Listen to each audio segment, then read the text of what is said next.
Bonjour à tous les amis et bienvenue dans cette vidéo sans langue de bois où nous allons aborder la suite. Aborder la suite.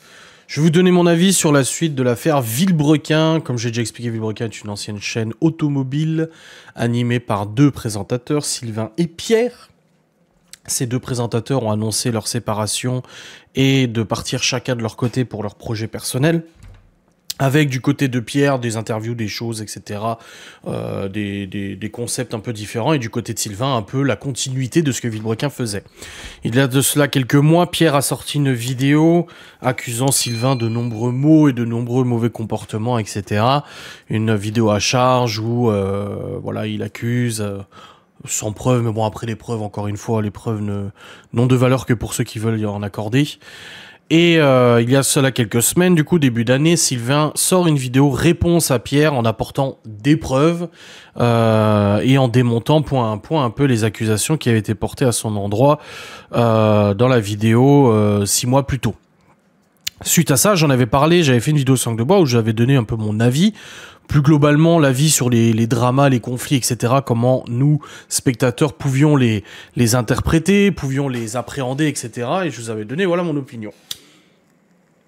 Et là, après un mois et demi d'absence, après une vague de harcèlement, il faut bien le reconnaître, Pierre a été fortement harcelé sur les réseaux sociaux. Il est revenu en sortant une vidéo.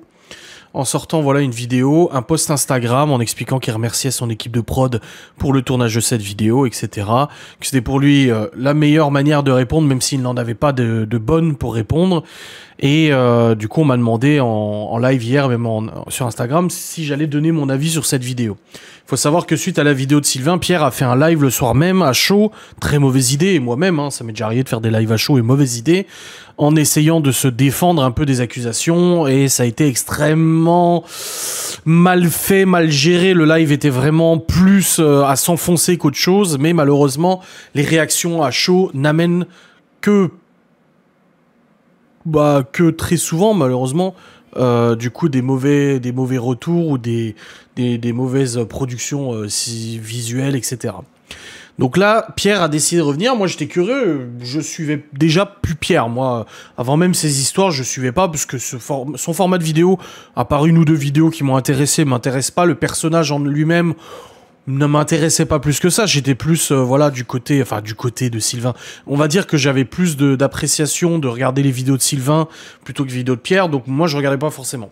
Mais j'étais curieux de savoir quand Pierre allait revenir, de quelle manière il allait revenir, s'il allait revenir, tout en sachant qu'il a quand même ouvert un bar où il investit quand même une somme colossale pour créer enfin c'est pas un bar, mais un espace de détente et de loisirs accompagné d'un bar. Voilà.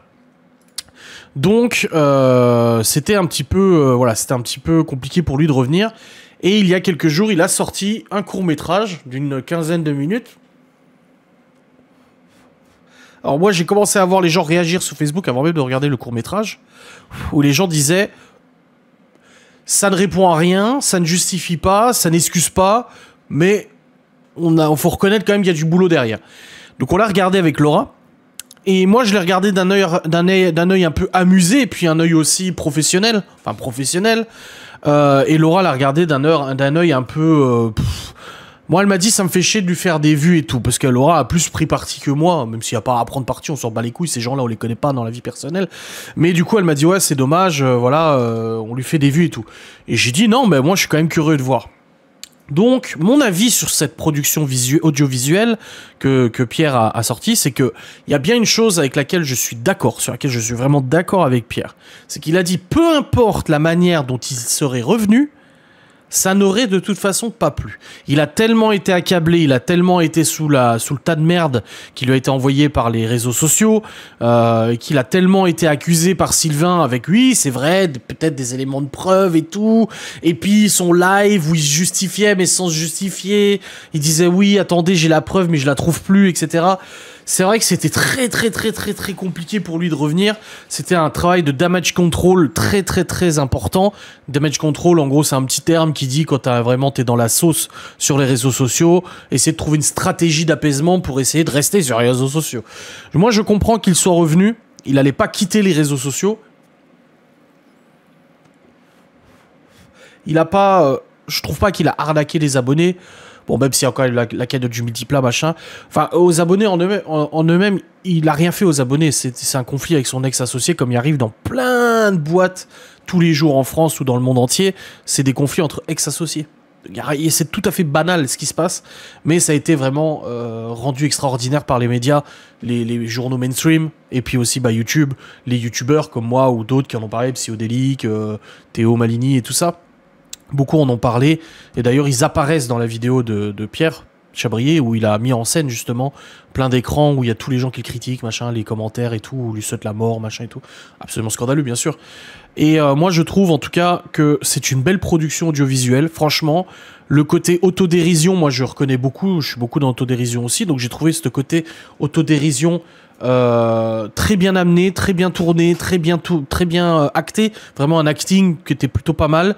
Et la deuxième partie de la vidéo, c'était plus un moment émotion, où on essaie de tirer les larmes au spectateur, où il essaie de justifier que l'automobile c'est sa grande passion depuis toujours. Et en vrai, c'est peut-être le seul point où il répond aux accusations qui lui sont portées, des nombreuses accusations de comportement et tout ça. Le seul point où il va vraiment répondre, c'est sur sa passion de l'automobile. Et c'est vrai que c'est tourné d'une manière où ça peut te tirer un peu les larmes et tout ça. Mais je trouve que c'est quand même bien tourné. Maintenant, ça c'est la forme. La forme, je trouve qu'elle est pas mal. Maintenant, sur le fond, est-ce que moi j'ai été attendri? Non. Parce que déjà, je suis pas attendri par des contenus de YouTube où c'est très rare. Est-ce que j'ai été sensible au message qui a été diffusé? C'est cette autodérision qui met en exergue du coup les accusations, le harcèlement, etc. Bien sûr, je me suis dit oui, bah il a raison. Qu'il ait fait ça ou ça ou ça, le mec s'est quand même pris une giclée de merde dans la gueule de tout l'internet et de tout le média français. Donc chapeau. Moi je reconnais quand même chapeau d'être revenu avec ça. Maintenant, est-ce que ça me pousse à l'excuser ou à prendre parti? Non, moi j'ai pas pris parti. C'est un conflit entre deux associés. Et c'est tout, c'est juste que ça a été mis public. Il faut quand même le rappeler, c'est vrai que Pierre a été le premier à tirer. Et aujourd'hui, bon, bah, c'est lui qui se prend la sauce dans la gueule parce que Sylvain a été peut-être plus malin, plus communicant au niveau de sa réponse, etc. Donc, moi, comme je disais à Laura, écoute, il est revenu, il a ses projets, les gens le suivront s'ils ont envie de le suivre. S'ils n'ont pas envie, ils le suivront pas. Il a tenté. Moi, je trouve que de toute façon, en effet, s'il a n'importe quoi, il aurait fait, mais s'il a fait une facecam excuse ou voilà, j'ai merdé, machin, les gens n'auraient de toute façon pas été contents, de toute manière, parce que les gens, ils aiment le drama, ils aiment le sang, ils aiment les conflits et tout ça. Donc, tout ce qui leur intéresse, c'est savoir est-ce que Sylvain va répondre maintenant. Donc, je trouve qu'il a clos un peu j'espère pour lui, que ça lui a permis de clore un petit peu cet arc drama Villebrequin et d'aller de l'avant dans ses projets qui, moi, ne m'intéressent pas plus que ça. Donc, je ne serai pas spectateur comme je ne l'étais pas avant ce drama, de toute façon. J'étais spectateur de Villebrequin, mais pas de Pierre Chabrier, parce que son contenu, bah, ça m'intéresse pas. Voilà, j'ai mes préférences et tout ça. Et puis, voilà, je préfère le personnage de Sylvain, que je trouve un petit peu plus touchant. Après, voilà, c'est une question de feeling, hein. On est des humains, on peut s'entendre, pas s'entendre. On a du feeling, des fois on l'explique pas. Mais moi, en tout cas, je préfère les contenus produits par Sylvain que les contenus produits par Pierre Chabrier, même s'il essaie de faire des choses un peu différentes, visiblement, qui a l'air de plaire quand même à certaines personnes. Bon, on n'est pas non plus... voilà, la vidéo de Sylvain a fait plus de 20 millions de vues, je crois. C'est quand même énormissime. Je crois, hein. Attendez, je vais quand même vérifier. Non, 12 millions, je crois. 12 millions de vues, et la vidéo de Pierre Chabrier, 1 million de vues. On est quand même, voilà, on a un ratio like-dislike qui est quand même colossal. Les gens ont massivement... merde, je viens de mettre la vidéo. Ont massivement dislike sa vidéo. Et les commentaires sont... voilà, 11 000 commentaires et... On dirait une vidéo testament. J'ai le doigt d'honneur au téléphone. Il nous a bien décrit sa vie de riche. S'il y a une partie 2, je regarderai pas. C'est juste pour se faire de la thune sur le dos d'un drama. Je crois qu'il l'a utilisé finalement, le chèque. Jolie vidéo de fin de carrière. Du coup, j'ai pas compris ce qu'il veut dire à part qu'il aime bien les voitures. Le passage avec la cadreuse, ok, c'est drôle. Voilà, le mec qui veut prouver que sa passion c'est l'automobile et lui-même. L'écran avec les insultes, très mal placé, sachant que c'est d'abord lui qui a sorti une vidéo pour dire du mal de Sylvain. Enfin voilà, je veux dire, ça ne s'arrêtera pas. De toute façon, s'il ne l'arrête pas, ça ne s'arrêtera pas. Et les gens continueront, même s'il ne produit plus, s'il n'était plus là. Tous les jours, les gens continuent de venir sur son Instagram pour le solliciter. Donc voilà, moi je trouve que le format est cool, la forme est cool, le fond, je m'en bats un peu les couilles parce que je prends pas parti. Et puis maintenant, il fait ce qu'il a envie de faire. Et puis voilà, est-ce que ça mérite une mise à mort publique, en tout cas dans les médias, etc. Je ne sais pas. C'est un conflit entre deux associés, encore une fois. C'est pas le genre de truc qui finalement devrait nous regarder, même si on est honnête, hein, on est curieux. Donc quand ça sort, on regarde. J'ai regardé moi-même. Donc j'ai eu cette curiosité. Mais si c'était resté en privé, bah écoute, c'est pareil, quoi. Bref, j'espère que mon avis vous aura quand même aura répondu à votre question de qu'est-ce que j'en pense. N'hésitez pas à me dire en commentaire si vous avez suivi un peu ce drama et ce que vous pensez de ce retour de Pierre Chabrier. Je vous retrouve très vite. Des bisous. Salut.